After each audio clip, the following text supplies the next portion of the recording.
Friday, Monday's a brand new start. Wednesday, you're halfway home, and Thursday, the weekend's not far. Saturday and Sunday, you hang with your friends. What can you say about Tuesday? Nothing, not a damn thing. Tuesday bites, Tuesday sucks, Tuesday blows, go away.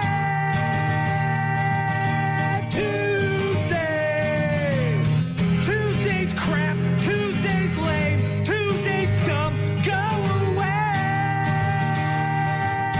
Tuesday, Saturday and Sunday, you hang with your friends.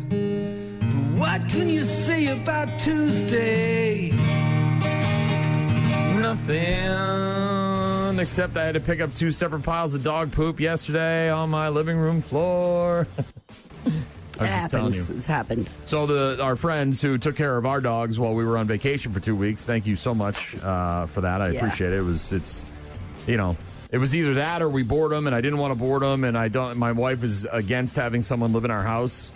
We don't because have that relationship with people. Well, it's just that everybody we know already has their own place. You know what I mean? So it's not like they're transient. You know. Anyway, so now we're taking care of their 2 dogs. I picked them up yesterday after I mowed the lawn. I came home, I showered, and after I came upstairs, there were 2 separate piles of dog poop, and they were easily identifiable as to who did what. The one dog, Bandit, their newer dog, who's still kind of in training and trying to figure out how to be a dog, you could tell he knew he messed up because he was way back in the corner where the front door was, and he's just kind of like this. The little guy, Ziggy, the little Chihuahua dog or whatever, he was just on the couch like, hey, what's up? What's going on? He's just adjusting, getting used to the new spot for the week. So, yeah, whatever. I had to pick up dog poop in my house yesterday. No big deal. Got the lawn mowed before any massive rain fell. Rain again last night? Yeah, it must have. I woke up and everything was wet outside, but it looks like it might stay dry today with a high of 89 in our area with some clouds possible, but swooping down into the low 70s tomorrow, and looks like showers and thunderstorms the rest of the week. Yeah, very weird weather, just all over the place. But heat dome, right? That's the phrase, heat dome. Yeah, but not lasting long, which is nice because we'll see relief already tomorrow. We got a lot to get to today. We will let you know what's new on New Release Tuesday. We'll talk to Grant Bills later on from the Wisco Sports Show. Did you talk to him while I was gone? I did. Okay. And so we obviously have a new NBA champion. It's my Boston Celtics. We'll talk to him about that. We'll get to Three Ways with Shaw and Bad News, Happy News. What? I said yay. Yeah. Yay, Celtics. So happy for Hell them. yeah. You should be. You should be. Lots of other stuff to get to. If you want to get in touch with us, visit rockmornings.com for all our contact info. More of your Rock Mornings coming up in just a bit. Rock Mornings, Brian, Gene, and Shaw. Visit rockmornings.com to listen live to the program. Check out our daily podcast. Find all our contact info if you want to get in touch with us. Still reassimilating to regular life after being on the road for 2 weeks. Taking care of a couple of dogs. The people that took care of our dog, Shaw, we now are taking care of their dogs. Mm-hmm. Thankfully, it's not for 2 weeks. It's only for a couple more days, but already had a poop incident in the house. So Yeah, they'll get used to it. They'll adjust. We'll be all right. Is what it is. And we're trying to figure out the sleeping thing as well, because obviously things are different in their house compared to our house. But we'll get it. We'll get it underway. Right now, Shaw in the newsroom for a three-way. What's happening in the area? Well, La Crosse got lucky during yesterday's storms. Eau Claire, not so much. La Crosse saw some brief heavy rain yesterday early evening, but areas to our north saw stronger storms both during the day and evening and more damage. In Rochester, an apartment complex had its roof blown off. Severe weather, including downed trees, was reported in Trempealeau, Red Wing, Winona, and Rochester. Another round of storms is possible tonight and tomorrow. The river stage in La Crosse is just about down to 10 feet, but it's expected to start rising again soon. The Mississippi has dropped from a Monday morning reading of 10.5 feet and is now slightly above the 10-foot mark. But forecasters say wet conditions north of La Crosse are likely to bring the river up to 11 feet again on Thursday and possibly close to the 12-foot flood stage by Sunday. Setting a short-term goal to deal with a long-term problem in La Crosse. The City Council is directing some La Crosse department heads to develop options for overnight shelter to keep homeless people from camping in parks or the marsh. Councilmember Barb Jansen says city staffers are being instructed to generate new plans over the next few weeks. To come up with some possible alternative housing options or shelter ideas, how much it's going to cost, what resources you need, where it would be. Just work out the details and come back to council in 3 weeks. I think I saw the warming center is going to reopen, I guess. Obviously, we think of it in the wintertime, but because of the extreme heat. Yeah, that's happened in the past when we've had, sustained heat waves. They have opened shelters to the homeless. Yeah, I think they're doing that this week for a few days. Don't quote me on that, but I'm almost positive I saw that. Yeah, the resolution passed by the council had recommended setting up new temporary outdoor sites by the end of this week. However, the city police and fire chief said it would be difficult to act that quickly. UW La Crosse continues to rank high among public colleges around the country. The La Crosse campus is number 100 in a ranking by the website Stacker and is the only Wisconsin university besides UW-Madison to make the top 100. Stacker weighed factors such as cost, academics, and student life in its list. U.S. News & World Report rates La Crosse as the best comprehensive campus in the UW system, and Forbes magazine ranked UWL as the number 2 public college in the state last year. Pretty high honors.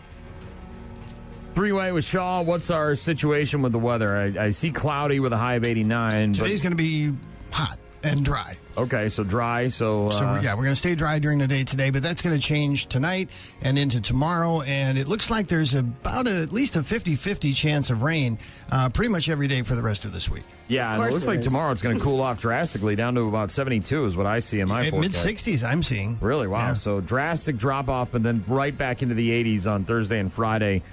With showers and thunderstorms expected. Are we expecting severe weather with some of those? Is there any kind of... it's probably too early to tell, but the precipitation chance is good. 80% chance tonight, 70% chance tomorrow. Not looking at heavy rainfall totals, but a thunderstorm is a possibility.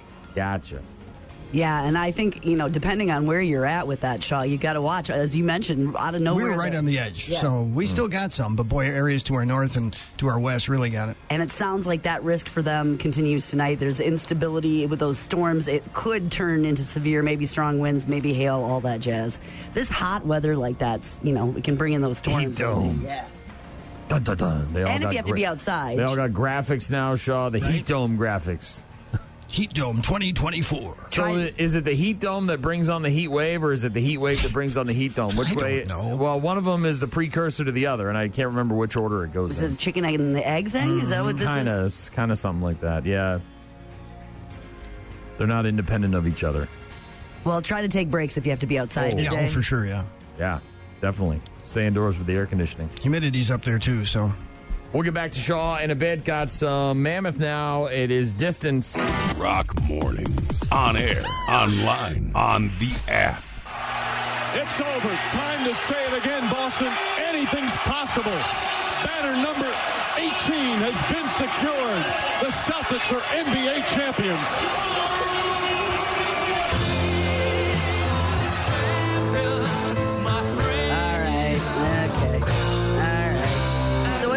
This is 18 and they tied the Lakers or something? Is that the deal? They surpassed the Lakers. Surpassed the Lakers. Yeah, and it's always been the Celtics and the Lakers when it comes to NBA titles, but the Celtics are now on top of the NBA world, not only as the 2024 NBA champions, but also the 18-time NBA champion record holder. Big win over the Mavericks last night after getting blown out in Game 4. Down in Dallas. 106-88 was the final score. They clinched the franchise's record 18th NBA title. Jaylen Brown had 21 points last night, 8 rebounds and 6 assists, and he ended up with the Finals MVP award as well. It's good to see Al Horford, who's been in the league for 17 seasons, get his NBA championship. A lot of family members out there on the court. All the confetti coming down. It was a beautiful scene. Was this in Dallas? No, it was in Boston. Boston. Okay. They took games 1 and 2 in Boston. Game 3 they took in Dallas. Game 4 was the one on Friday night in Dallas, and they got waxed by like 40 points, and then they come back to Boston on 617 day, and they end up winning the NBA title. 16 years to the day since the Celtics won it last time with KG and Paul Pierce and Ray Allen. So Also, Celtics now clear-cut betting favorites to win again next year at sportsbooks around the nation. ESPN Bet, Boston has plus 280 for next year's title, which would be the shortest preseason title odds since the 2017-18 Warriors, which are at minus 180. So, Celtics the easy favorite if you want to put some money on it right now to win again next season. Brew Crew lost to the Angels last night, 5-3. Same two teams from L.A. tonight at 8:38 as the Brewers continue their 7-game road trip. No games in the NHL last night, but tonight on the ice, it's Game 5 between the Panthers and Oilers. This game is from Florida. It's at 7 p.m. on ABC, and obviously the Oilers must continue to win to keep forcing more games in the NHL Finals. This is kind of interesting. Hard Knocks, NFL, right? Yeah. TV show. Yeah, that goes behind the scenes kind of thing. Yeah, so they've done this for a number of years, and usually it started out just as a preseason thing, and now they're doing one in season and preseason. Now, instead of just focusing on one team, Hard Knocks is going to focus on an entire division for the first time ever. The AFC North will be featured on the in-season edition of HBO's Hard Knocks this year. It's the first time the Emmy Award-winning series has chronicled an entire division. Last year, the AFC North and their 4 teams, the Ravens, the Bengals, the Browns, and the Steelers, all finished with winning records. So, obviously, a lot of competition, and the black and blue division, if you will. Former LSU football coach Les Miles filing a lawsuit against the school, arguing that a 2023 decision to vacate 37 wins from the program has now prevented him from being considered for the College Football Hall of Fame. In addition to LSU, Miles also named the NCAA and the National Football Foundation, which manages the College Football Hall of Fame, as defendants in the lawsuit. The documents say that Miles asserts the school vacated his wins, to which he held property rights, cost him a nomination to the Hall of Fame. So he's looking to get those wins back, or maybe get some, money. Are they going to give it back to him, though? I don't think they can. I don't know. They can. Who knows, man? Who knows what they can do? Who knows? Okay. Maybe they can. They probably can. Rock Mornings with Brian and Gene. More from Scott Robert Shaw coming up in just a bit. If you want to get in touch with us, again, visit rockmornings.com. Going to talk to Grant Bills later on, rubbing in his face about the Celtics winning the title. I don't think he had a skin in the game other than he doesn't like he hates the Celtics. He doesn't dislike. He hates them. He does. If you ever listen to his show, he hates Boston. He hates the Celtics. So it'll be nice to give him some humble pie. Also going to let you know what's new on New Release Tuesday, and we'll get to some Pearl Jam in just a couple of minutes. Rock Mornings with Brian, Gene, and Shaw. Pearl Jam with their latest, that is Dark Matter. Rock Mornings with Brian, Gene, and Shaw. Stanley Cup Finals, as I mentioned, continue tonight with Game 5. Panthers hosting the Oilers. Panthers up 3-1. That is at 7 o'clock on ABC.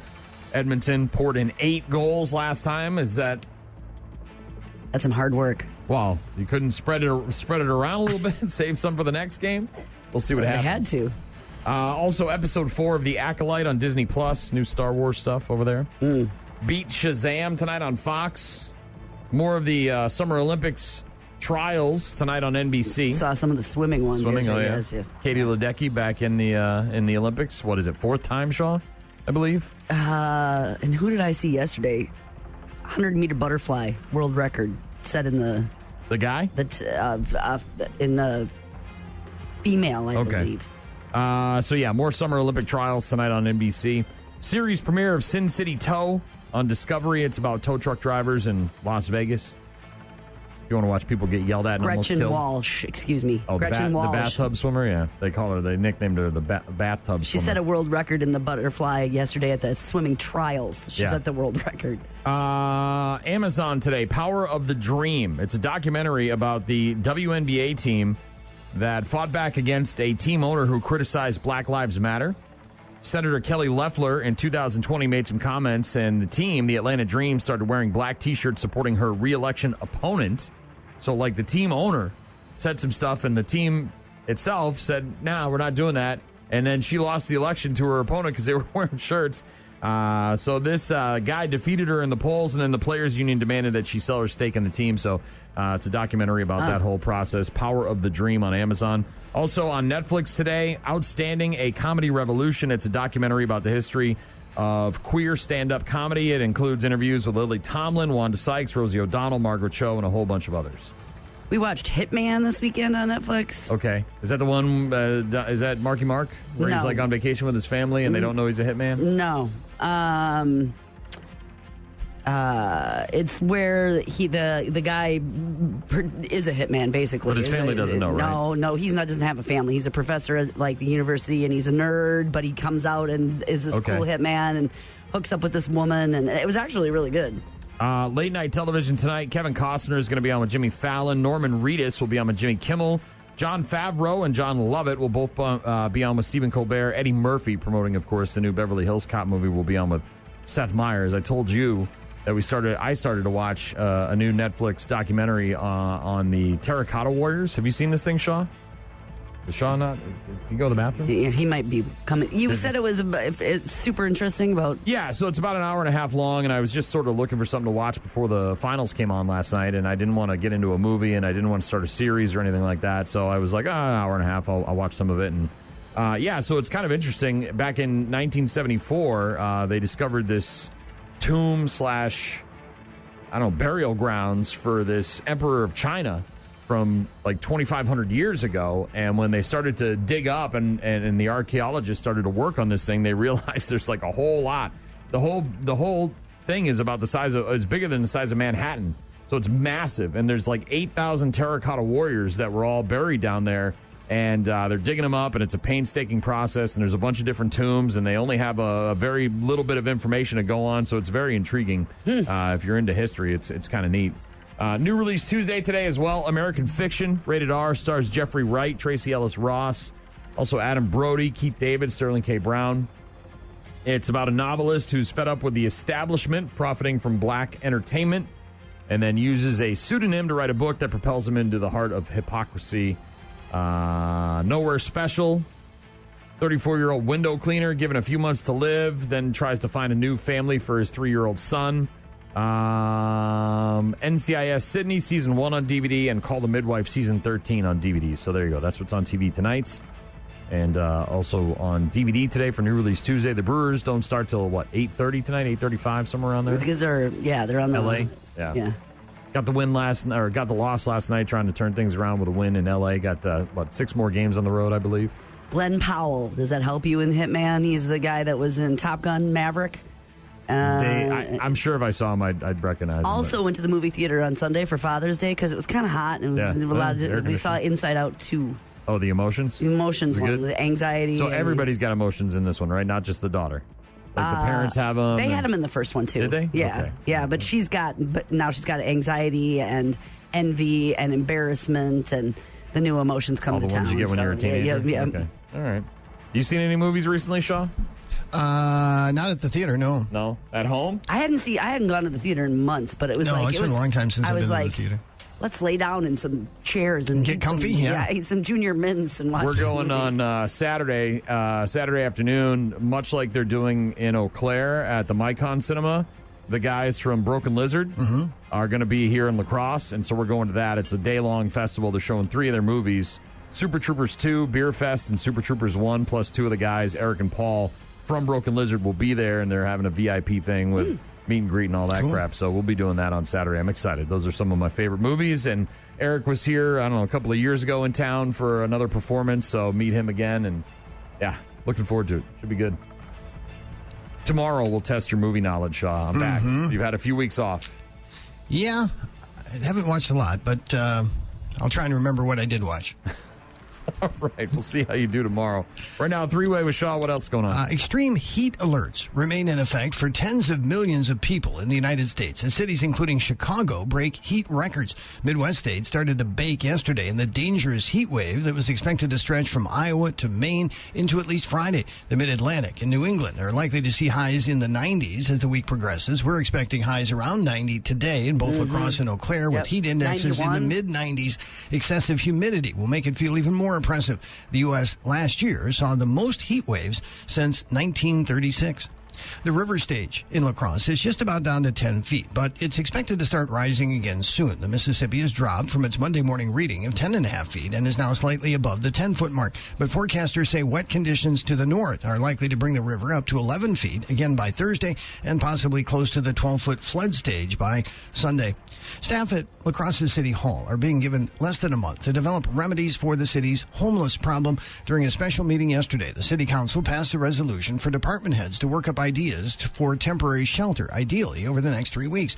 Council member Aaron Goggins says the homeless situation always comes back to the question, where will they go? We want to give them a chance to go to a cleaner place, a safer place, and a place where they can have a little basic human dignity. There is no dignity in the marsh. Barb Jansen of the City Council is frustrated by the efforts that have not succeeded. And we've tried different things, and things haven't gone particularly well, but what does? You know, at least people have been trying, and now it just feels like we're not even trying. La Crosse Fire Chief Jeff Schott told the council that nobody wants to repeat the past ideas, which didn't work, calling the current situation a potential disaster. An Unalaska resident accused of reckless homicide has asked for more time to prepare for an evidence hearing. Aspen Kalina is charged with selling drugs to a man at a Jackson County treatment facility, which allegedly led to the man's death last year. Kalina appeared in court by video from jail and is scheduled for another hearing on July 3rd. Kalina's bond remains at $500,000 cash. The Blue Angels and the F-22 Raptors put on a show for some 16,000 spectators over the weekend at the Deke Slayton Air Fest. About 10,000 of those showed up for Saturday's show.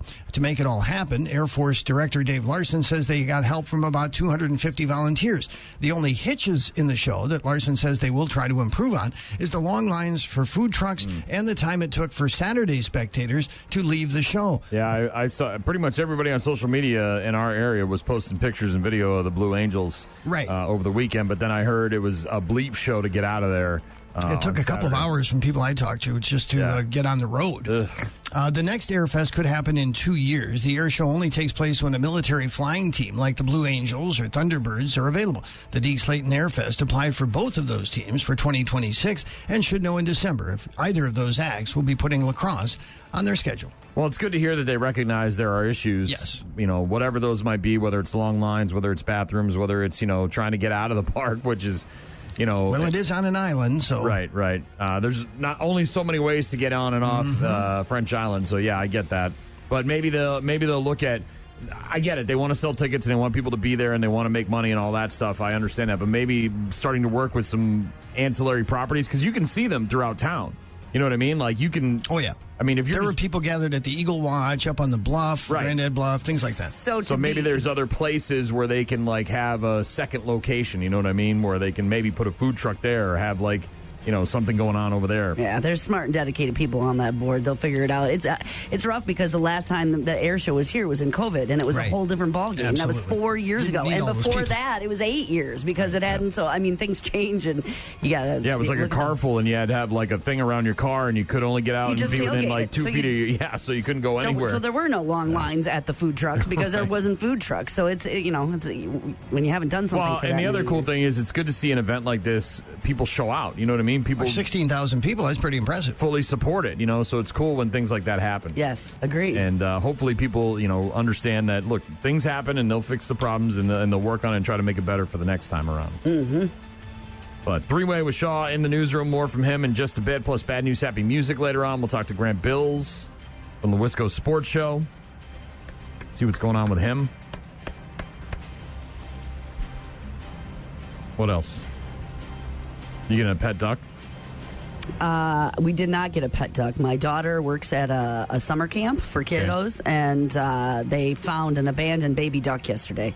Looked all over for mom, dad, brothers, sisters. Was it just on the ground somewhere? In the park where the camp is. Okay, but was it like on the ground in the just park? sort of in a field just kind of, somewhere? yeah, exactly, right. exactly okay, like that. In a big park on the field in the grass. And so they looked for a while for mom, dad, brothers, sisters. They looked around, they kind of walked around the neighborhood looking for the family, couldn't find it. And so after a few hours, it was determined that the baby duck had been abandoned, and that happens, right? They get separated. And we had one down here that a couple of years ago that we ended up... Well, we got these planters down here on the boulevard, and the ducks every year make a nest in one of those. And so, yeah. Got separated and went over there and fell in a grate, and I ended up catching it. Anyway, She got the box, put the baby duck in it, called the Humane Society, and named it Sunny. Uh-oh. Once you name it, it's yours. And then wanted to bring it home. And I'm like, we are not.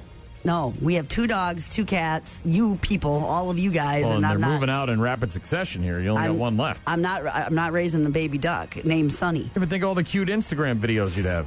She had it wrapped up in You her can go shirt. viral. You can go viral. And it had fallen asleep because she tucked it into like a pouch. She made a little pouch out of Yeah, her. a little duck pouch. A little duck pouch, and she was carrying it around in her duck pouch, and it was sleeping, and she was. All you need is a kiddie pool and some bread. I got a kiddie pool for the dog, and I also have You got bread, a real but pool, right? Did you put the real pool? I'm not taking the think duck. how cute it is. Think how cute. Man, you're so mean. Anyway, I'd take the duck. she took it to the Humane Society. There were other other abandoned ducklings there. Kiddie pool, little bread, couple of duck pellets. Golden retriever puppy. They'll eat the duck. Man, they could be cute. They could snuggle up. It'd be great. Carry it around in its mouth. mouth. Oh, yes, of course. Sonny went to the Humane Society with the other ducks. Missed opportunity for some Graham-worthy videos there, Gene. You're missing out. Missing out. 7:03 now. It's cumbersome. Rock Mornings. Only on 95.7 The Rock. Rock Mornings with Brian, Gene, and Shaw. That is 7:03 and cumbersome. Got an email from Brett.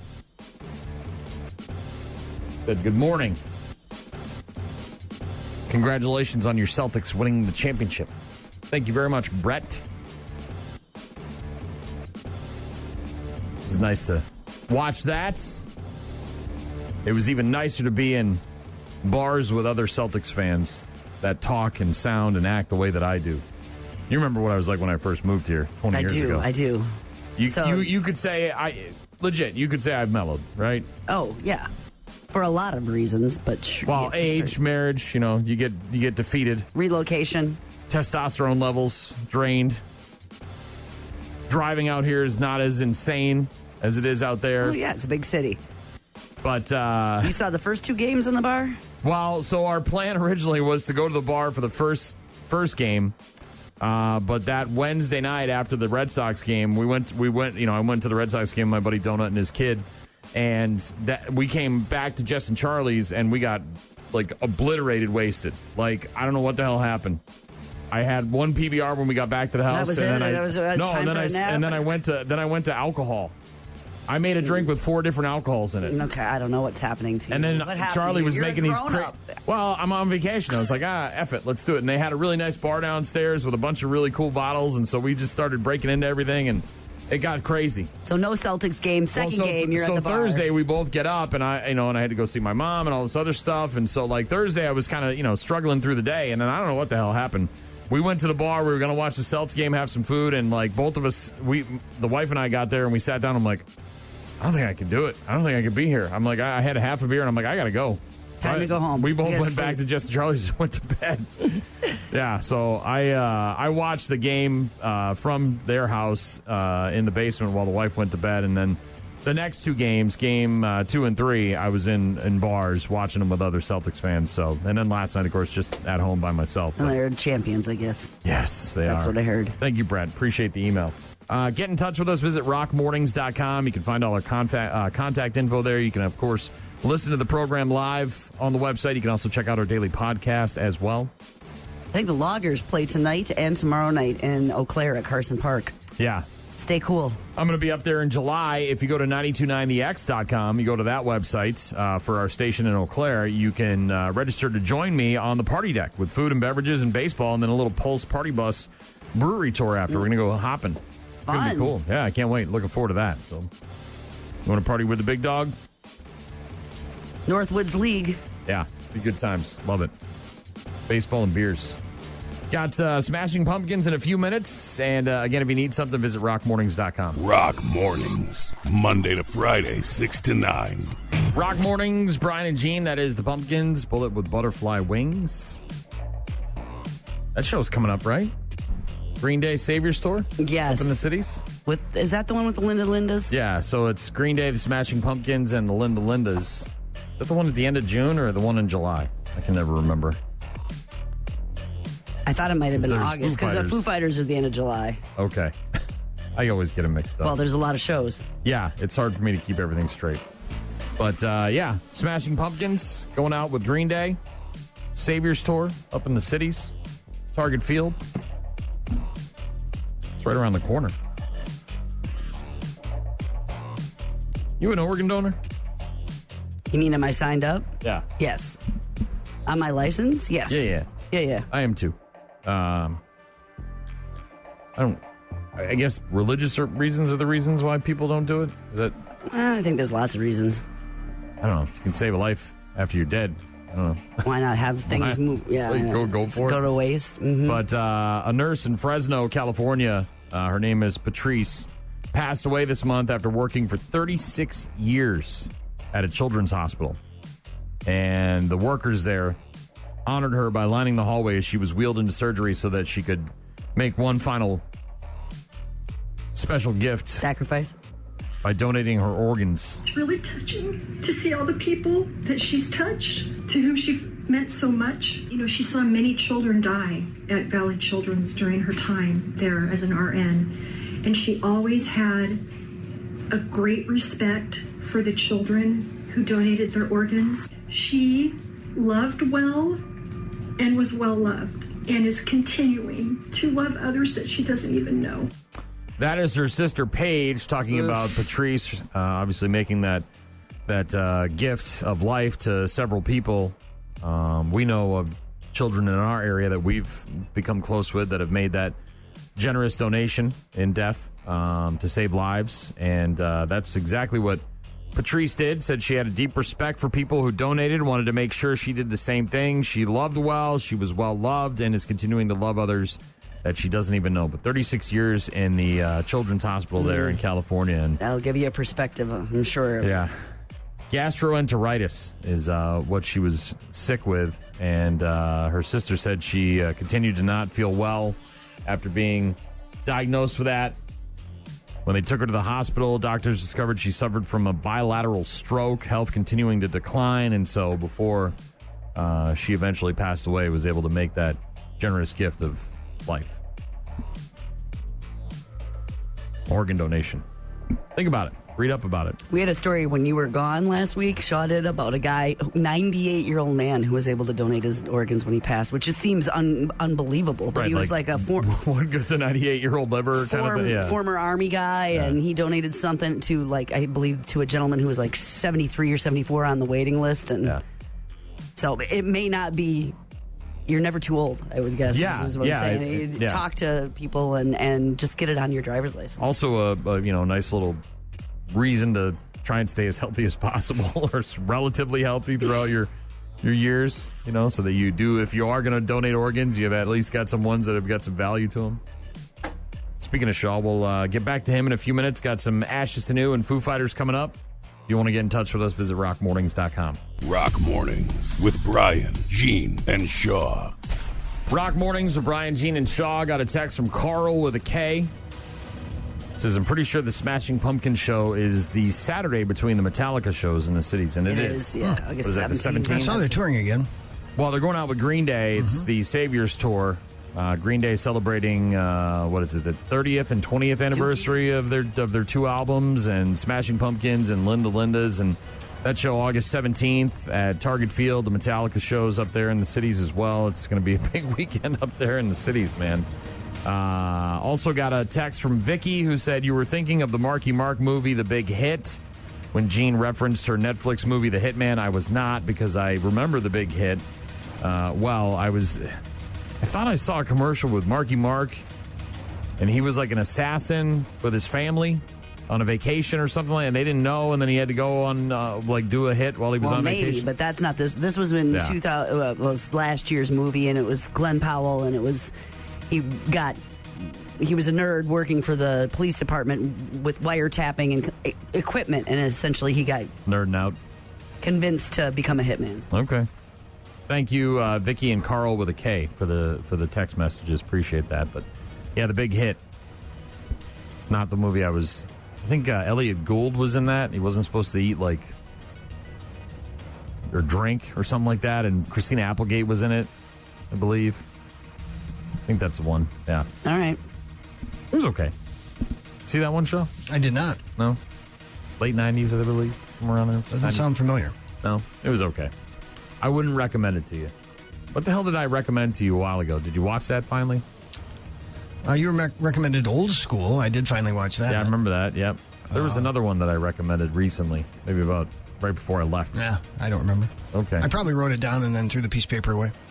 Yeah, did you hear me talking about the Terracotta Warrior thing on Netflix? A little bit, yeah. Yeah, kind of interesting. About an hour and a half long, and it's about... So that's Netflix? Yeah, so it's on Netflix, and I found it riveting. I'm a big fan of history, and there's also the Nazi trials, the Nuremberg trials. There's a special on that's like a 6-part series on Netflix about that I want to watch. But this Terracotta thing, it was a huge like burial ground for a Chinese emperor that nobody knew about until like the 1970s when some farmers were digging a well and they found something and they got in touch with an archaeologist and he starts digging it up and all of a sudden they find 8,000 terracotta warriors buried in this ground, and it's like this massive plot of land, and then there's all these other tombs, and they only have like a very small bit of information to reference to figure out what the hell happened. And what happens in that case? Does the land still is theirs? I have no idea. That they have to stop. They didn't go into detail about it. I'm guessing the government comes in and says, okay, well, this is ours now. You know what I mean? Like, thank you very much. Here's a couple bucks and now get out of here. Or they, it's probably, because it's got priceless artifacts in there, they probably can claim eminent domain or whatever their legal system says. But yeah, it's kind of interesting. I only made it about halfway through before I started falling asleep because I was really tired. But maybe worth a watch. Go back and watch that one, Shaw, if you get a chance. Okay. Yeah, kind of neat. Well, and it's really cool because these terracotta warriors, they like all have individual faces, and there's like 8. And I was telling Gene, the emperor, 8,000 of them. well, yeah, the emperor that is the reason why this all exists. It was like 13 years old when he started planning his own burial ground and stuff like that back in 2,200 years ago or whatever it was. So it's.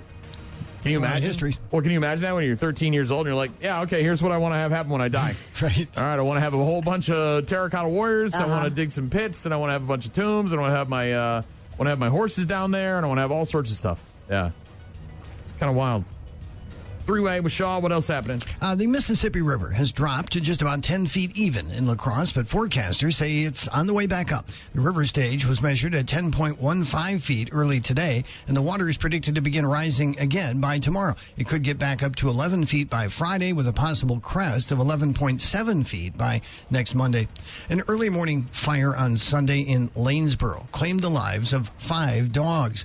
That fire broke out just before 6:30 Sunday morning. Fire crews arrived to find the home engulfed in flames. 2 adults were able to make it out safely, but 5 dogs perished in the blaze. The Minnesota Fire Marshal is investigating the cause of that fire.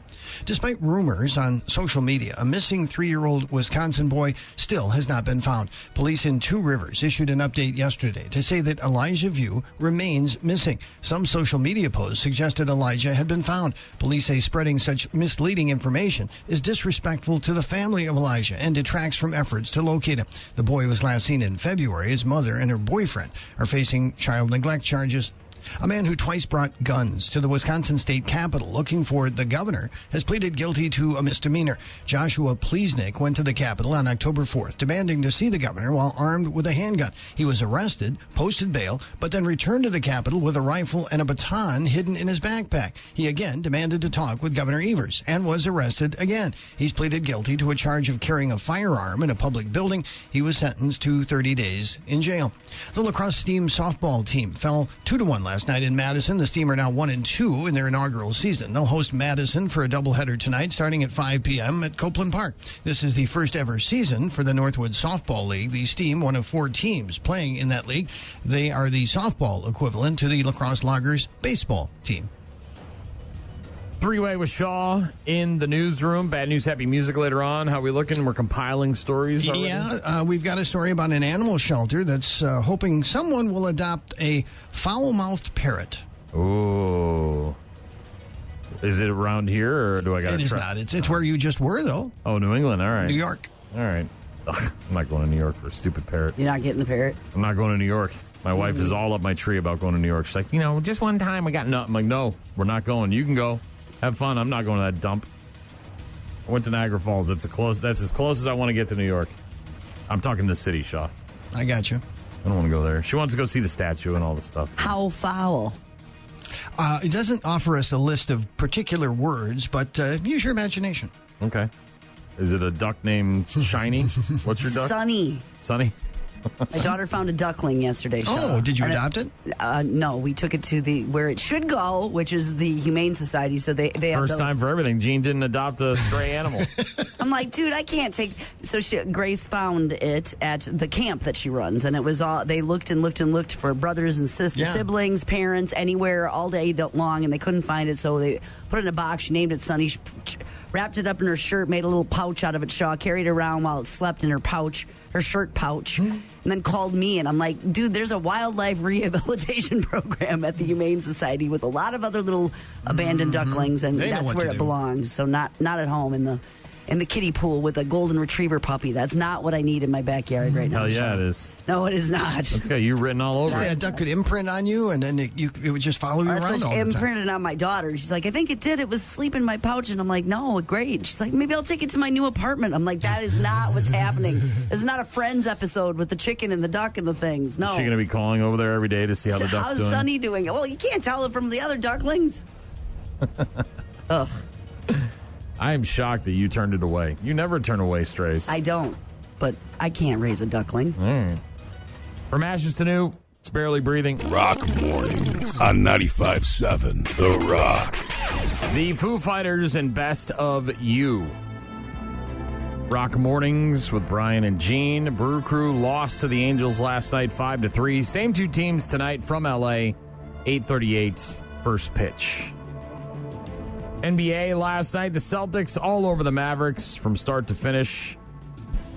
106-88 final score. They clinched the franchise's record 18th NBA title. Jaylen Brown becomes the finals MVP, and they are the favorite to win it next year at a lot of different sports books around the country, including ESPN Bet has them at plus 280 for next year's title. No games in the NHL last night, but Game 5 between the Panthers and Oilers is tonight at 7 o'clock on ABC and ESPN+. That game is from Florida, Edmonton. In a must-win situation, down 3-1. AFC North going to be featured on the in-season edition of HBO's Hard Knocks this year. That's cool. Not just one team, but all four teams. And Kansas City Chiefs defensive lineman Isaiah Buggs arrested on domestic violence and burglary. Booked into the Tuscaloosa County Jail on Sunday. He's 27, was held on $5,000 bond, later released from custody. That arrest comes less than 3 weeks after he turned himself in to the very same jail on misdemeanor animal cruelty charges. Now, we talked about this before I left. You might remember neighbors reporting dogs being left out on the back porch. Yes. It was apparently a place he rented and had left, and they say that the dogs were out there with no food or water. And it was some kind of thing with a hookah lounge that he owned in town, some kind of dispute. That's what he said, at least. And now on top of that, there's domestic abuse, is that what you said? The domestic violence and a burglary charge are the new charges that he just got arrested for over the weekend. His agent, by the way, issued a statement at the time saying that the player, quote, vehemently denies the allegations and that the dogs didn't belong to him. Elsewhere in sports... X Games 1999. 25 years ago. Tony Hawk, first ever 900. Now there's a 9-year-old kid that just did it 3 times in a row. It's crazy. You got a clean Google? Yeah. All right. Emma, E-M-A. Kawakami, K-A-W-A-K-A-M-I. Yep, came right up. Emma Kawakami competed at Tony Hawk's Vert Alert over the weekend. Japanese phenom skating since the age of 4. Already turning heads. Emma succeeded beyond everyone's wildest dreams, completing 3 900s. She finished 6th, or he finished 6th. Even with those astounding 3 900s, enough to get an invite to the X Games later this summer. Instagram now littered with skateboarding legends all stopping by to wish him luck, and take a look at the video of him completing 3 900s. Again, when Tony Hawk did it, it was like the greatest skater of all time had trouble doing this. Yes. 25, and now we got this 9-year-old kid just whipping them out like dollar bills. There you go. Here's a couple of these. He was the first ever skateboarder to perform that. How about some of this then? 25 years later, only a handful have successfully done it, including this kid. Yeah. And only got 6th at the Vert Alert, but still enough to get an invite to the X Games. Very cool. Very cool. Have you seen any of the break dancers that are going to the Olympics? No, not yet. I've been focused on the shot putter guy. I'm all about him. I'm focused on him. I know the breakdancing is going to be lit. Obviously, basketball, looking forward to that. Looking forward to the swimming, the diving, like that stuff. Track and field. Oh, yeah. But the breakdancing, that's new. This is the first one? Yes, it is. But some of it is just, popping and locking, doing the robot. Yeah. I did that for about a month when I was 8 years old. I'm talking about spinning on top of their head, like straight up and down, on their head. The one where they do it across the floor, where they're like on their head and they slide across the floor. You know, they run and they kind of like do this, and it's amazing. And the legs are all going. It's amazing.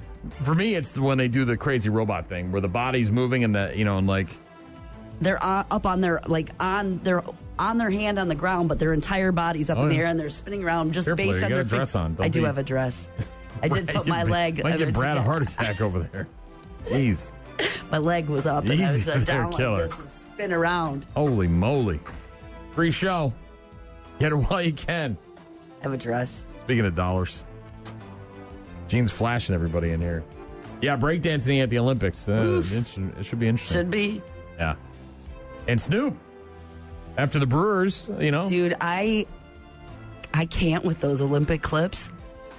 It is like a guilty pleasure of mine watching him do the... He's going to be there again this year. I know. Him and Kevin Hart doing the equestrian... And I think he's going to be on prime time. He's crib dancing. Well, he's going to be on... Oh my God. He's going to be on prime time. It's not just going to be like internet stuff, right? He's actually going to be on some of the prime time he won't broadcasts. be able to say some of the stuff he's saying on that other thing. Why would you want to say... look, the guy's been at it for a while. He's okay. But why would you want to try to reel that in? That's what people are tuning in for. Oh my gosh. We don't want half Snoop. We want all Snoop. So much giggling. Metallica coming up in just a bit. Rock Mornings with Brian, Gene, and Shaw. Rock Mornings with Brian and Gene. That, of course, Metallica. While we were in New England, ate a lot of seafood, Shaw. A lot. As you should. Lobster roll was delicious at the Lobster Boat. I told Gene this seafood scampi that I ate at the Black Cat Cafe in Hyannis might be one of the best seafood dishes he's ever had. I would go back just to have it. It was so friggin' good. And it had, it's got everything I want. It had scallops, it had shrimp, it had lobster, it had butter, it had garlic, it had noodles, lemon. Oh, it was phenomenal. The only problem was it was properly portioned. And I like to gorge myself, Shaw, so I had to eat some of my wife's food. When I did get a side, sometimes you with a lobster roll, usually or a fried seafood dinner, it comes with fries. Okay. I tend to go with onion rings. Tots aren't necessarily a big thing out there. They have them on certain menus, obviously. But I didn't. Mostly, I was ordering onion rings. Like when I went to Uncle Nick's and got that messy gyro. Mm-hmm. I ordered onion rings. Got onion rings with my lobster roll. Had a fisherman's platter with a bunch of fried seafood, had onion rings on that. But did not have any tots while we were out there. You hankering? A little bit now that I've seen these Napoleon Dynamite tot pants. You got your tot pants on? Well, I think we all vividly remember the scene in Napoleon Dynamite where Randy says, Napoleon, give me some of your tots. Mm-hmm. Get your own. And then he kicks his tots and smushes them in his pants, ruining Napoleon's delicious snack. 20 years ago, that movie, by the way. Yeah. Well, 20 years of Napoleon Dynamite being celebrated by John Heater and Ore-Ida. They have teamed up to release tot-protecting pants. 20 years later, still haunted by crushed tots. Give me some of your tots. Now from Ore-Ida comes tot-protecting pants. I'll eat as many as I want to. Gosh. The pants resemble Napoleon's joggers, if you want to call them that, whatever, they're sweatpants. Mm-hmm. But there is a red tot protecting pocket. Nice. Yesterday they went on sale for the first time, and of course they sold out almost immediately. Ore-Ida says they will restock. You can try to find some at protectyourtatertots.com. Again, limited edition. They sold out immediately, but they say they're going to restock them. I'm guessing they're going on the secondary market for quite a bit more than what they were selling them for. What are you drawing? A liger. What's a liger? It's pretty much my favorite animal. It's like a lion and a tiger mixed. Bred for its skills and magic. Known for its skills and magic. John Heder, of course, got into character for the commercial, recreating some of the scenes from the movie. Says it's always fun throwing back on the jeans and the mood boots and the glasses. The movie was very personal to me. There's so many things that Napoleon liked and that he did, and I was like, yeah, these are the kind of things I did. Girls only want boyfriends who have great skills. You know, Shaw, like bow hunting skills. Bow hunting skills. You know, like computer hacking skills. Computer hacking skills. Like nunchuck skills. Nunchuck skills. Yeah, that's what girls want. That's what they want. John also says that he was shooting the ads for Ore-Ida. A magical thing happened. There was a llama that was hanging out by a tree in the background. He says he's directly behind me in the shot for almost the entire day we were shooting.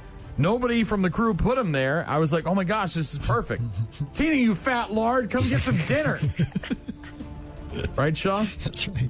Yeah, check out protectyourtatertots.com in case Ore-Ida, randomly throws up It looks another... like, they're regular kind of joggers, as Brian mentioned, but then it looks like instead of like a fanny pack, it's like that kind of a pack, Shaw. Well, he has a little zipper on, like by his thigh. And then again, Randy looks over, sees Napoleon enjoying the tots, and says, give me some of your tots. And Napoleon says, get your own.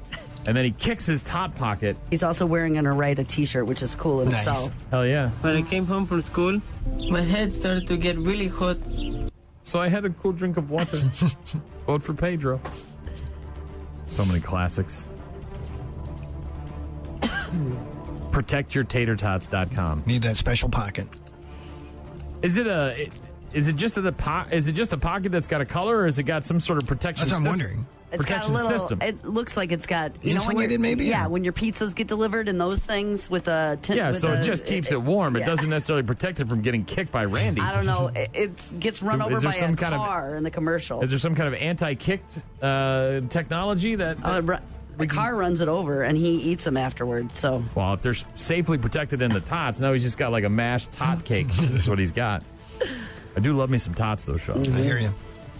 Yeah, in the realm of things I will choose on the menu when it comes to side dishes, it's onion rings at the top, then it's tots, and then fries are way down the bottom. I'm not like I know that's anti-Irish. I know that's like I love potatoes, mashed potatoes. I like, baked potato, all that stuff. But like, given the choice, and tots are obviously potatoes. But like, for some reason, I don't like French fries all that much, especially restaurant French fries. I don't know what it is. Well, didn't you have them covered with gravy and cheese curds on your vacation? Yeah, that was breakfast though. So they're more like they're not a French fry. They're more like a breakfast, like a potato steak thing. Yeah, so it's more like a wedge. Got it. And there's some seasoning, and then they saute them up, and then they put cheese curds and gravy and a couple eggs on top.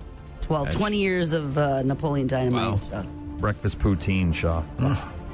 My wife's like, are you going to do the challenge? I'm like, do I look like I can handle a challenge right now? I'm on vacation, right? It was a challenge to get out of bed.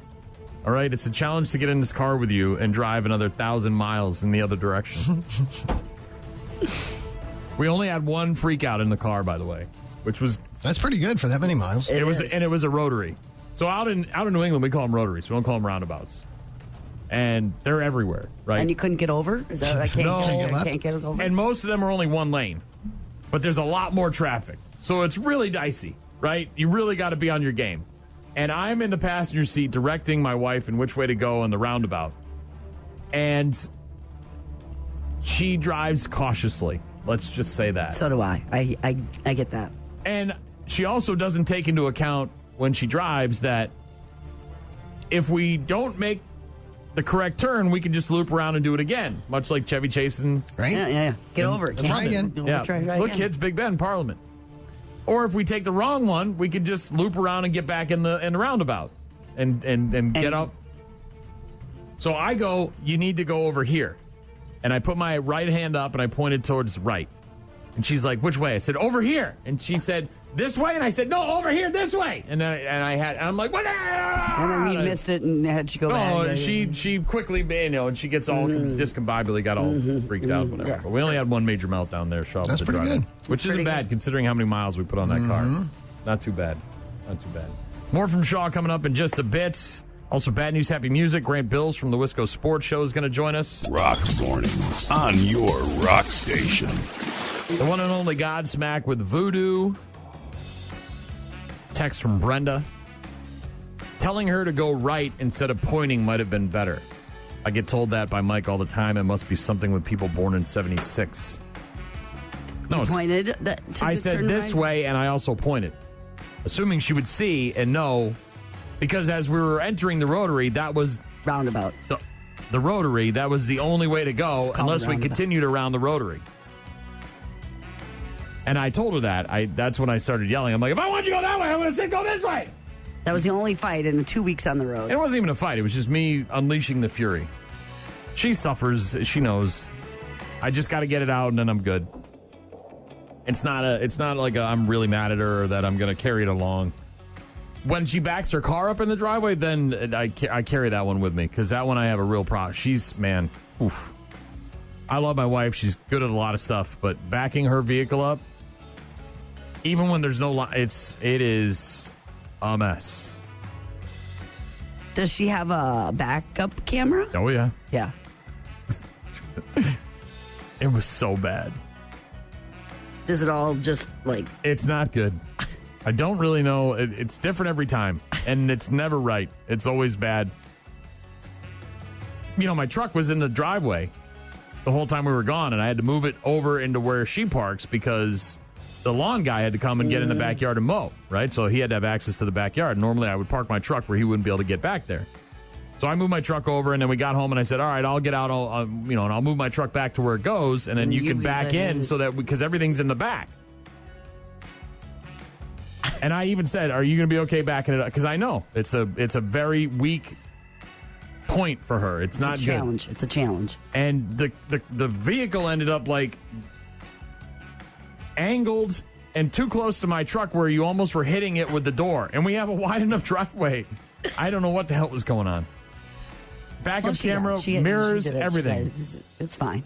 I don't know what's going through the brain when the backup's going on. It's just hard. I get it. I got a neck issue there. It's not and then your eyes, and you got to look through the thing. She loves books so much, I might have to buy her a book on how to back a vehicle up. And her glasses. She wears glasses. And she is getting close to bifocals. Yeah, I'll tell you that.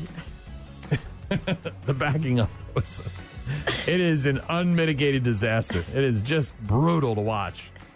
And I'm just sitting there, and I'm trying not to laugh, and I'm also trying not to get angry. I've got sort of a mixed emotions going on the whole time. Don't know what the hell I'm doing. Because it's funny. You're like, why can't you back up a vehicle? You're in your 40s. And then it's also infuriating because it's like, why can't you back up a vehicle? You're in your 40s. Well, you didn't have to. It doesn't...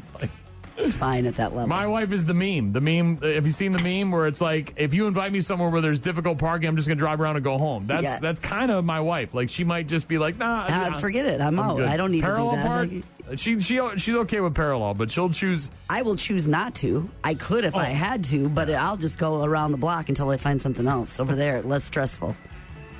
The backing up, though. Mm-hmm. More from Shaw in a bit. Some Everlast on the way. Get in touch with us. Visit rockmornings.com. More of your Rock Mornings coming up in just a bit. Rock Mornings with Brian and Gene. What it's like is hot and sticky. That's what it's like. A heat dome. Heat dome. 89-ish today. Gonna feel warmer than that. Down to maybe mid-60s and low 70s tomorrow. All of a sudden like that, you can open up your windows and turn your air off. And then back into the 80s with some showers and thunderstorms the rest of this week. Yeah, the chance of rain is almost every day. It's nuts. A couple of birthdays from some of the guys from Game of Thrones. Jacob Anderson is 34, played Grey Worm on Game of Thrones. Isn't the House of Dragons that was just released on Sunday or this weekend, right? It wasn't It happened this week. It did this Again, I've been out of the loop because I've been on vacation, but I've seen a lot of commercials for it. The second season, right? Mm-hmm. Also from Game of Thrones, Robb Stark, played by Richard Madden, who is 38 years old today. So a couple of birthdays from the Game of Thrones guys.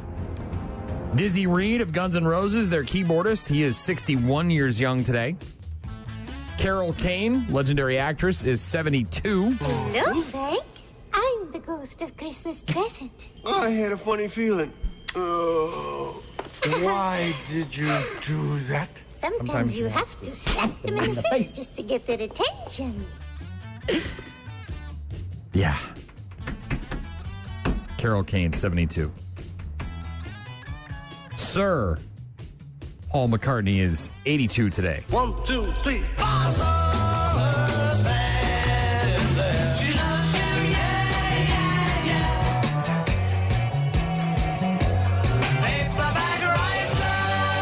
That was definitely one of the cool parts of the Rock and Roll Hall of Fame, all the Beatles stuff. Oh, I'm sure. Obviously, they had a huge display case. Section. And that's kind of what I guess I didn't know what to expect. I thought that there would be a whole wing for them, but there was a lot, but there wasn't a whole wing devoted to them. Elvis had a big thing, obviously. I'm positive. But that was definitely a cool part of the Rock and Roll Hall of Fame when we went to Cleveland. 57 years ago today, June 18th, 1967, the Jimi Hendrix Experience, made their United States debut at the Monterey Pop Festival. And at the end of their set, Jimmy, of course, famously lit his guitar on fire and became an overnight superstar. I only want a burning desire. Let me stand next to your fire. 41 years ago today, 1983, Sally Ride became the first American woman in space. 39 years ago, Weird Al released his third album, Dare to Be Stupid, featuring his parody of Madonna's Like a Virgin, which he titled Like a Surgeon. Hey, like a surgeon. Chatting for the very first time. Good old Weird Al. 25 years ago today, in 1999, Disney's Tarzan hitting theaters. Phil Collins doing the soundtrack, including You'll Be in My Heart.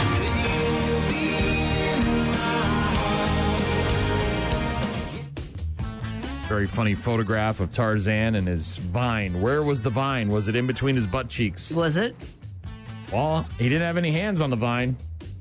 So how is he swinging through the trees when he's carrying that lady in his arms? He had the vine in between clenching? he was making diamonds out of coal is what he was doing. And just 14 years ago today, in 2010, Toy Story 3 in theaters. That is the one where Andy goes to college and the toys almost die. Right, they go to like a preschool or something, and there's like a bear, like a scented bear. Yeah, who's mean? Who ends up being mean and they end up in like an incinerator. Evil. Yeah. I legit was like, oh my God, they're going to kill these things. Like at the end, they're like swirling around in the fire, and I'm like, well, how the hell are they going to get out? They got out. # spoiler alert. My daughter's running that camp, and there's a boy there who has a Woody doll, and he put him on one swing, and then the boy was on the other swing, and they were swinging together the other day. My daughter's like, oh, that is the sweetest thing I've ever seen in my whole life. Woody doll. Oh, I know, right? That's cute. There you go. Some birthdays and pop culture stuff. We'll get back to Shaw, and we'll talk to Grant Bills in just a couple of minutes. Stick around. Rock Mornings. On air, online, on the app. Rock Mornings, Brian, Gene, and Shaw in the newsroom. Final three-way of the morning. What do we got? Firefighters have increased their containment of a large wildfire that's burning in steep, hard-to-reach areas and threatening critical infrastructure in mountains north of Los Angeles. But hot, dry, and windy weather could challenge their efforts today. The post-fire is now 20% contained. They say the fire scorched more than 24 square miles and forced the evacuation of at least 1,200 people.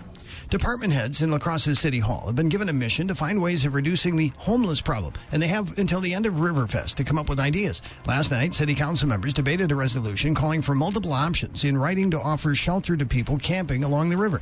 City Fire Chief Jeff Schott says nobody wants to repeat ideas that haven't worked. It's always our intended purpose to watch out for the welfare of anybody and move forward. I'm not sure this does that. I'm not sure it does not do that. All I can say is that I think we all are aware of the potentially unmitigated disaster that's currently occurring just to the north of us right now. The resolution originally called on the city's homeless service coordinator to provide new options within 3 weeks. Council members discussed expanding that proposal to include more city departments. Another high national ranking for UW-La Crosse. The university says the Stacker website has included UWL on its list of the 100 best public colleges in the U.S., just making that list at number 100. UW-Madison is the only other Wisconsin campus included on that Stacker list.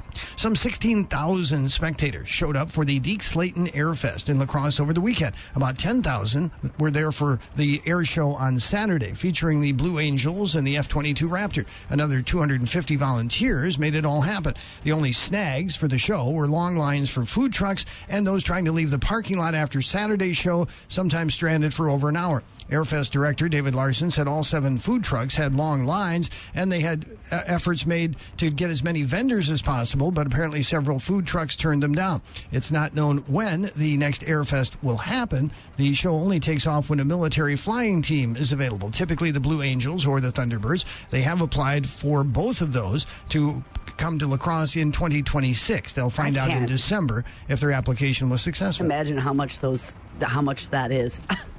To bring a flight team from the military in like that. What does that cost, I wonder? Well, and they had, there was, when they flew out on Sunday, there was, whatever it was, the group of the Angels plus the support teams and all that, and they started to arrive last week, and it's mind-boggling. Mm-hmm. And that's just one performer. One group of performers. Right.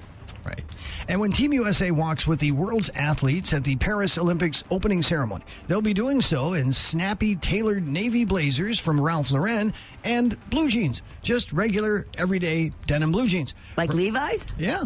Ralph Lauren, which unveiled its ninth turn, creating Olympic parade looks for the American athletes, is billing the pairing as unexpected yet classic, apparently. They say nothing says America like blue jeans, especially when we're in Paris. Did Nike fix the women's uniforms? Remember there was a kerfluffle about that being all way up in their groin? Business? Yeah, no, I don't think so. No? Not yet? All right. Three-way with Shaw. Bad news, happy music coming up. We'll talk to Grant Bills in a couple of minutes as well. But first, Bad Wolves. Rock Mornings with Brian, Gene, and Shaw. Rock Mornings with Brian and Gene. That is the Bad Wolves. Remember when? Remember when I was here like a month ago and Grant Bills was trying to poo-poo my Boston Celtics? Look at you now, Grant Bills. I don't think he was trying to poo-poo him. He just said that he's sick of them winning all the time, and you might as well vote for the underdog, which in this case would have been the Mavs. But oh, yeah. I mean, but pulling for the underdog, that's a great American trait that we all share, Simpson. And in all honesty, and I say this 100% genuinely, last night was my favorite night of the entire NBA postseason, because it was the night it finally ended and we could all stop pretending that this postseason was entertaining and engaging and competitive in any way. So now I can just switch into baseball mode, which is what I've wanted to do. It's what we've all wanted to do, if we're being honest, for well over a month now, and we can start talking about football. So last night made me very happy. Different reasons than you're happy, I'm sure, but still very happy. Well, I'm sure you were very happy to see Drew Holiday produce for the Celtics after the Milwaukee Bucks considered him worthless and threw him on the trash heap and picked up Dame Lillard, and that didn't work out too well. Obviously, Giannis going down with the injury didn't help you guys in the playoffs, but yeah, there's certainly a lot of people that are calling it a sham championship because the Celtics didn't really play anybody. Obviously, the Bucks got bounced early. You had the Heat without Jimmy Butler. The Mavericks are kind of a joke. So yeah, and the Pacers obviously weren't all that much of a I don't know. They didn't put up much of a fight. Let's just say that against the Celtics. So yeah, there are people saying that, but hey, any championship is a championship. It doesn't matter if you win it in the bubble like the Bucks did, or if you win it for the 18th time like the Celtics did last night. No, and I will not discredit the title. You win a title, a title's a title. I won't sit here and poke holes in it. As a viewer, as a watcher, I just wish we would have seen him I would have loved to see him in a back and forth series against another really, really loaded team, because it would have been fun. Right? So, and that's not the Celtics' fault necessarily, right? You can only play who's in front of you. So I'm not taking away from their title, but as a viewer whose team has been out of it for weeks and weeks and weeks, it's like, man, are we ever going to see them? I would have loved to see them pushed, and I would have loved to see them against a really, a team like the Nuggets or maybe even the Wolves, but Well, you know, but hey, banners, I'm not going to shoot holes in the banner. I won't do that. Two of the 3 games that they lost were at home. They were undefeated on the road. They lost that one game in Dallas, but every other game on the road they won. So, you know, there's obviously an issue with that maybe next year going in as a favorite, they'll look to correct that problem and solve the issue as to why they can't seem to, you know, protect home court while you're the favorite in the NBA Finals. Mm-hmm. And by the way, congrats to Jason Tatum for finally last night just driving to the rim like Giannis. I know we all dump on Giannis for being run and dunk man, but it only took, a little over 2 months, the entire postseason, for Jason Tatum to realize he's not Kobe, and he's not that shooter in the postseason, and he can't hit threes, and he should stop trying. And, his stat padding at the end of last night, came up a little bit short in his quest to steal the Finals MVP at the end. Just drive to the rim, man. Stop shooting. It sucks. Yeah, it was. I thought it was pretty obvious that's what he was trying to do there at the end, was trying to have a 40 or 50 point showing so that he could get the MVP, and there would be no doubt. But obviously, Jaylen Brown ended up with that hardware, and that deservedly so. I thought it was either going to be him or maybe even Drew Holiday. I thought Drew was a solid performer throughout the entire series. Was a guy you could count on no matter what game you looked at. Not going to be the star, obviously, just going to be that guy that you need, to do Reliable. all the things. Yeah. Speaking of football and transitioning, what the hell is the ayahuasca guy doing now? What happened? Are you the happiest man alive to be rid of this guy? I mean, what a lunatic. I mean, I brought this up on my show in the evening a couple of times over the last year. How much better does Brian Gutekunst, the Packers general manager, sleep at night? I've thought about that so many times. When Rodgers is publicly beefing with Jimmy Kimmel, or now, reportedly, we don't know for sure. Now, Rodgers could just tell us what he's doing, but he's going to let us speculate, and then he'll show up to training camp and be like, what? It was no big deal all along. I appreciate Rodgers because as someone who works in, you guys, you create content. You need things to talk about. Rodgers is entertaining as hell. And in the middle of the summer, if he's going to give us some drama, I love it.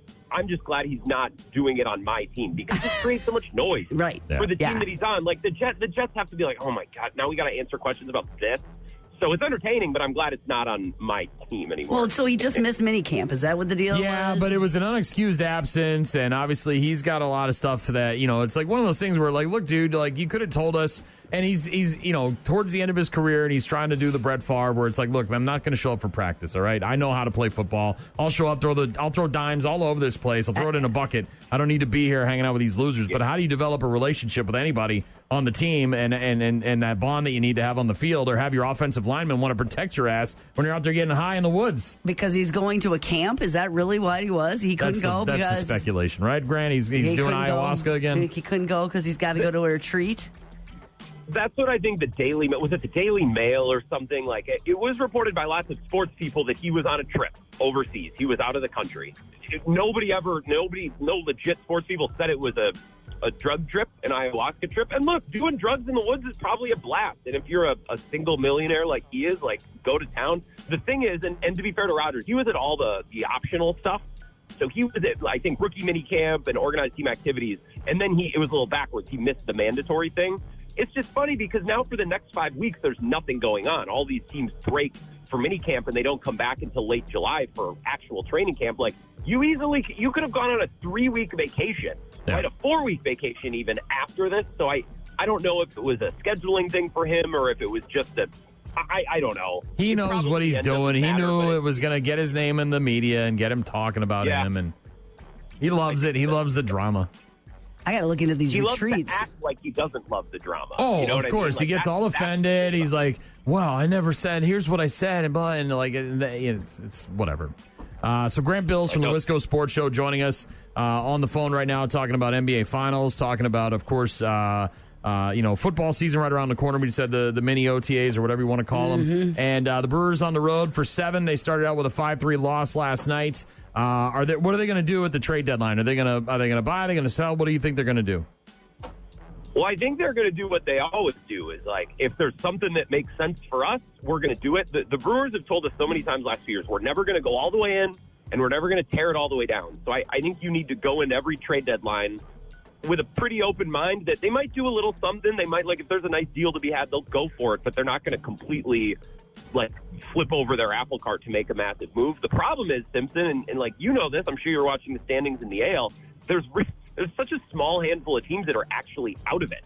So most of Major League Baseball is in contention for a wild card spot, which means there are very few teams that are actually probably going to sell off pieces, which is going to make it hard to just add a reliever or add this. Well, there's going to be a lot of teams wanting to add and very few teams that are looking to sell. So I think that'll be the problem. I would imagine the Brewers will probably do something small in that stance. That would be my guess.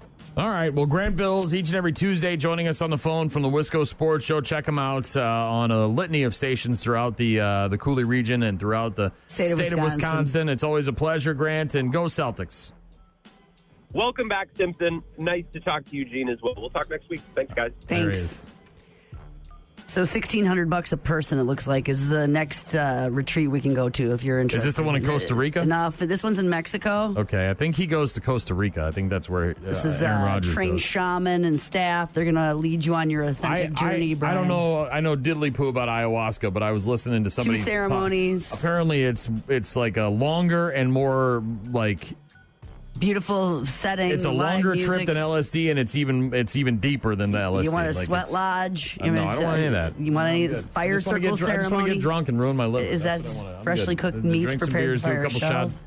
Do a couple shots of Jameson. I'm mindful activities based on the skill set. Yeah. Rock Mornings, only on 95.7 The Rock. We're about to enter a beautiful, exciting, wonderful new world. A cockroach living in your nostril. Now that's just nasty. Add in some haven't pooped for 30 days. Poop is raining from the ceilings. Poop. And sprinkle in some #Florida Man for flavor. Florida Man. Florida Man. Florida Man. Florida Man. Florida Man. Florida Man. Florida Man quits his Burger King job, steals all of their chicken nuggets. It's bad news. Bad news. With happy music. Let's rock. On a Tuesday morning, what do we got, Shaw? Well, more people are turning away from news, describing it as depressing, relentless, and boring, according to a new global study. Almost 4 in 10 people worldwide said they sometimes or often actively avoid the news. That's compared with 29% in 2017. Wars in Ukraine and the Middle East have contributed to people's desires to switch off the news. The report found that elections, however, have actually increased interest in the news in some countries, including the U.S. However, the overall trend remains firmly downward. Around the world, 46% of people said they were very or extremely interested in the news. That's down from 63% in 2017. They say between the pandemic and the wars, it's a fairly natural reaction for people to turn away from the news, whether to protect their mental health or simply wanting to get on with the rest of their lives. I got to be honest, that was one thing that I didn't really realize while I was out there, but getting back here and not knowing what the hell is going on in the world for 2 weeks. I thought about that yesterday because you shared that with us, that you were off of that. I actually thought about that. And it wasn't even a conscious thing. It was just, I was on my phone on social media, posting pictures and scrolling a little bit, but we didn't really watch any TV. I didn't read a newspaper or anything. I just kind of, and we weren't even relaxing, really. We were going everywhere and doing all the stuff, but I got back here and I'm like, I don't know what the hell's going on. Like, I don't know what the hell's happening in town. I literally thought about that on my way home from work yesterday, how awesome that is that you can just check out unplug for a bit there. Yeah, it was a great thing. You didn't miss anything, did you? The world kept spinning. No, and I made a big stink about this before I left the building. I said, look, don't send me emails because I don't really give a rat's ass. I said, this building could burn to the ground and you people could all die and I wouldn't even care. Well, that part's moot. All right. Okay. I'm being facetious here. But what I'm saying is that I don't care. I was like, I need to completely get out of this headspace and get away from it for 2 weeks, and that's what I'm earned, and that's what I'm owed, and I'm going to take that. And news-wise, it was just sort of like, oh, okay, well. Didn't you say 40% are depressed by it? Is that what you said? Yeah, about 40%. And you could. The nice thing is, turned away. You can just pick it up right away, though. You know what I mean? Like, oh, so I missed the shooting in Florida. Oh, there'll be another one in 2 days. You know what I mean? Like, just you can pick it up right where you left off. Yes. A parolee in Michigan has been jailed following a shooting in a parking lot of a grocery store. Not because the man pulled the trigger, as the wounded man did that himself, but because he allegedly took the gun and ran off with it. According to the sheriff, there were a lot of bad decisions made in a short amount of time. You think? Deputies responded to the reported shooting at a Kroger store. They arrived to find a 28-year-old man suffering from a gunshot wound to his upper thigh. He was putting his .45 caliber handgun in his waistband or holster when he somehow pulled the trigger, sending a bullet into his leg. A 29-year-old friend grabbed the gun and ran off before deputies arrived. The injured man legally owned the handgun. The wounded man taken to a hospital for treatment of a non-life-threatening injuries. Within a couple of hours, they started getting 911 calls about a man matching the description of their suspect. They arrested the man after identifying him. The man admitted to taking the gun and hiding it behind a store some 2 miles from where the shooting happened. Did he say why? Well, this guy is a felon and is not supposed to be in possession of a firearm. Now, why he took it from the man and ran off, I don't know. He didn't have anything to do with the shooting. He was just there. He was just... As a felon and parolee, however, the man was prohibited from possessing guns. Well, my guess is he knows that, so he saw his opportunity to maybe get himself a gun in an illegal manner, and he stashed it so he can go back and get it later on. Maybe, yeah. Sounds like that's what he was doing, at least. A road rage incident led to a suspected drunk driver fleeing from a crash and punching a maintenance worker. This happened in Cape Coral, Florida, where police responded to a hit-and-run scene after they got a call about a white pickup truck crashing into a car and then driving off. A witness flagged down police and told them the driver was acting crazy. That man, identified as 38-year-old Juan Lago, good description. Was spotted at a Circle K, a convenience store, where he was described as being aggressive. He had slurred speech and glossy eyes. He denied ever being involved in a crash.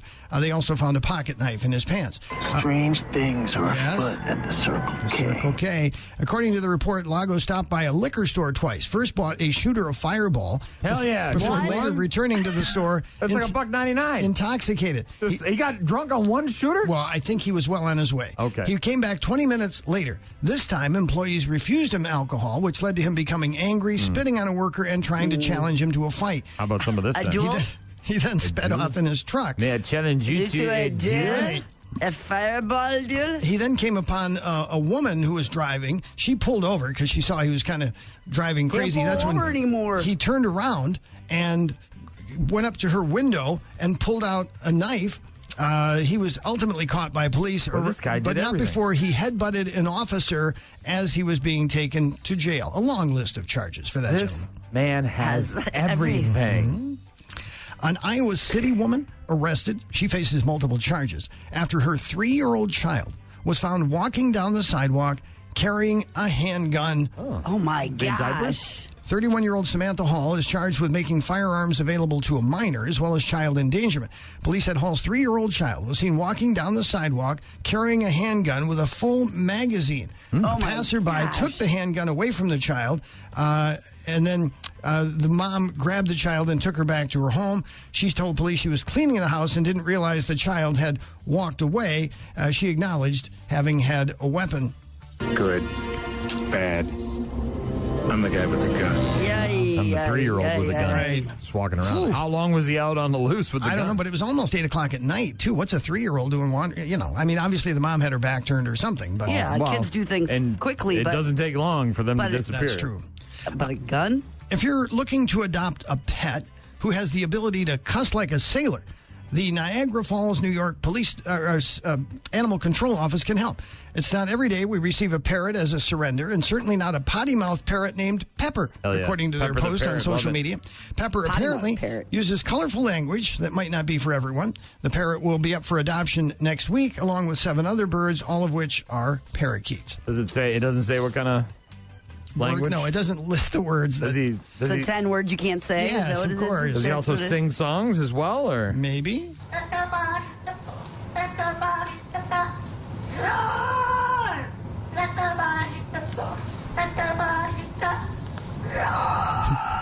Brian Fellow. That bird is a liar. I'm Brian Fellow. He's starting to make me mad. He better shut up. Is that bird also a liar? Perhaps, yes. You have to be careful with those birds, though. They can bring them into court now, Shaw. They can say that they rat you out if you. And they live forever. That's a commitment, Shaw. That's more than a duckling, bringing home a duckling from camp. Yeah, they live decades in some cases. You got to inherit. Then you're giving that to your kids. It's like, here, the parrot's still alive. Now it's yours. Handing it down. We've heard a lot about what AI can do. But can a bot powered by artificial intelligence run a city? Wyoming resident Victor Miller thinks so. He has filed paperwork for him and his ChatGPT bot named Virtual Integrated Citizen, or VIC, to run for mayor in Cheyenne, Wyoming. Miller says he plans to serve as what he calls meat avatar for the bot. He'll do the ribbon cutting while the bot will handle all the decision making. Bro, you're going to be the first to die.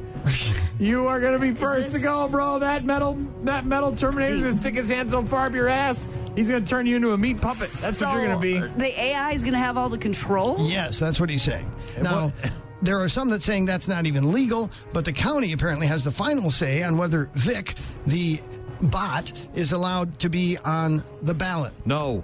How about no? This Miller guy said he came up with the idea of a bot mayor after the city denied him a public records request he believed to be in violation of the law. He said a bot would actually know the law. Now, Vic's politics aren't entirely clear, but he is said to be in favor of government transparency.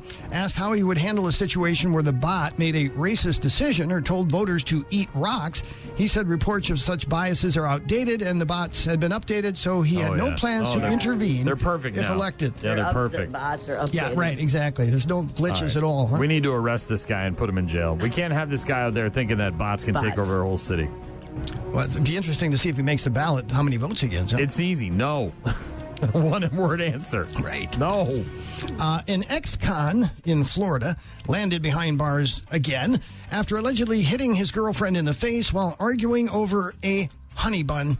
Ooh. Investigators say... You mean like the warm? Yes. Brian. I know. Don't get me Brian. started. People keep tagging me on Facebook about honey buns. But you had a problem. I did. I had to quit them. I did. I quit cigarettes and honey buns, man. Those things are dangerous. They'll kill you. Didn't you nuke them in the microwave for 10 seconds? And dude, then you're bringing up memories now. Soften them up. Careful. It would grease up that frosting. He's going to give in to temptation. When you get them, like when you first, and they're in the store shelves, they come in those, and you crack it open a little bit. You throw it in the nuker for 5 to 7 seconds, and that icing starts to kind of melt, and so it's more like a clear liquidy glaze as opposed to that like kind of chunky glaze. Oh, and they're warm and they're mushy and delicious. Mm-hmm. Oh, God. Well, investigators say Andre Eason and the victim were in their car the other night when the 4 a.m. pastry kerfuffle began. At the time, the couple, who live in a hotel... That's when it's going to happen, at 4 a.m. in the car. ...were outside a Walmart in St. Petersburg, Florida. Kerfuffle. During the honey bun dispute, Eason allegedly smacked the victim in the face, causing minor redness. The arrest affidavit does not specify the nature of the honey bun clash. In the face! Were they arguing about the honey buns, or was that just the weapon of choice? I'm from what I'm reading, it sounds like there was some dispute about who ate it or how much of it they ate, or so I think the dispute was about the honey bun itself, which then ultimately and then he hit her with the honey bun? No, he hit her with his hand. But okay, but it was over a honey bun. All right, I got you. Yeah, I've hit people over honey buns before. I'm not saying it's right. I'm just saying I understand the desire for the honey bun. I'm having a craving right now. I can tell, yes. And Do you have a honey bun in there with you right now that I can have? I'm looking. No, I don't have any. Don't give it to me, please. I'm smacking my arm over here. Shall give it to me? I need it. And I thought the worst way you could dump someone was by ghosting them. But would you rather be ghosted or swatted? An 18-year-old woman in Iowa was supposed to have a first date on Sunday with a guy she'd been talking to on a dating app. They'd been chatting for just over a week. Mm-hmm. But at the last minute, she decided she didn't want to meet him. And instead of just telling the poor guy, she called 911 on him. She told cops her abusive ex-boyfriend was outside and that he threatened to hit, punch, kick, and stab her. The guy she was supposed to go out with was there when cops got there. They detained him, but he showed them the messages on his phone, which proved that the woman was lying. She eventually admitted she made it all up after she got cold feet and didn't want to meet him anymore. She's facing 2 misdemeanor charges for placing a false 911 call and filing a false report. Man, are we not teaching kids anything anymore in school? That is some avoidance right there. It's in a major, like that is like... She's got issues. Yeah. You know how to do all of those things, but you don't know how to just say no and not go out with them? Yes. Apparently. What are we doing? Well, I just think that's what the hell are we doing? That's avoidance and like unbelievable amount. You don't learn anything? Like, how old are they? She's only 18. Okay, well, still, though. I mean, come on, man. And they weren't even in a committed relationship. No, this was going to be their first date. Hey, just say, sorry, man, I got to wash my hair. Are we not teaching girls that anymore? I got to wash my hair. My cousin's in town. My aunt. Is my aunt Flo? My aunt Flo's in town. Anything. Right? Literally nothing. anything. We're not getting a book like for dating for dummies. We're not getting one of those. That's just a her thing, not a everybody thing. I think so. All right. Well, there's that. By the way, Justin Timberlake has been arrested. He's accused of driving while intoxicated on New York's Long Island. Oh, my guy. As of Timberlake? right now? Yeah, he's expected in court later today. Oh, man. He's not bringing sexy back. Mm-hmm. All right. Be on the lookout for Hawk Tua memes, by the way. No? Just me? Am I the only one on the internet? Apparently. Okay. You'll see him and you'll come asking. Okay. I'm just... Fair warning. Taken into custody early this morning, apparently. JT. I'm bringing sexy back. Yeah. He's in the middle of his tour? Oh, not anymore. That tour is canceled. It is not. I don't know if it's canceled. But They're going to cancel that tour. He's on tour and somebody else isn't driving. How's he driving a car? Doesn't he have a What's song? happening? Doesn't he have a song called Drink You Away? Is that what he was doing? Ugh. No? All right. Bad news, happy music. Thank you, Shaw. Appreciate it. We'll talk to you tomorrow. He's going to have to go on SNL and fix this problem. He was, after he had dinner, he was pulled over leaving. Don't you have a guy? Isn't there? I'm saying. You're rich. You're famous. You have to have a guy. He was arrested, apparently DWI charges after having dinner at the American Hotel in Sag Harbor. He was pulled over after leaving the establishment to drive to his friend's house. Nobody was hurt. He'll be arraigned. Was it just like a barely over the limit? Didn't realize? That's what I'm wondering. As opposed to like wasted? Yes. Well, he was having dinner, so it sounds like... maybe he had a glass of wine and, all right, one of those situations. And then why isn't there someone driving him? Still, you should, you got to have a driver. I mean, like, you're Justin Timberlake. Come on, man. It's Corn. Rock mornings, Monday to Friday, 6 to 9. Call. Hello. Email. I tried emailing you. Text. So many ways to check in with us. Check. We rely on you guys for traffic updates, requests, and all sorts of other stuff. Check this out. Visit rockmornings.com to get in touch with us. Listen to the show live. Check out our daily podcast. Got a text, or actually a Facebook message from my friend Bobby Joe, who is also from the New England area, and says, it's a rotary. It's called a roundabout. Out here. Mm-hmm. Out there, it's called a rotary. Mm-hmm. And we also have teacup handles. Give you a chance to reverse direction. Ever seen one of those? I don't know what you're talking about. Rotary. Thank you, Bobby Joe. Roundabout. Rotary. Rotary. Mm-mm. Vicky texting in earlier. We were talking about this movie you watched, The Hitman. Yes. And I thought it was Marky Mark. I thought I had seen a commercial where he was on vacation with his family and he is like a hitman or an assassin and they don't know, and then he's got to do a job while they're on vacation. And somehow the family gets mixed up in it, but it's like a comedy. And she thought it was the movie The Big Hit starring Marky Mark, but that came out in the 90s. And then when she heard me describe it for a second time, she said The Family Plan is what I heard you describing now. It was an Apple TV movie. Yeah, that's what I thought. Was it Marky Mark? Yeah, The Family Plan. Yeah. Text from Doug says, better Timberlake than me. Yeah, dude. Yeah. Got a message from Jody. Said, it's just Jody again. Who do I got to bang in this country to get the dead deer removed from the roads? Oh, my. I don't think it has to go that far, does it? Maybe Jody. Maybe it does. Jody, I don't think it has to go that far. I like that Jody's willing to go that far. Or maybe that's just the floor and not the ceiling for Jody, right? I'm going to start at the floor, and that's banging people to remove deer.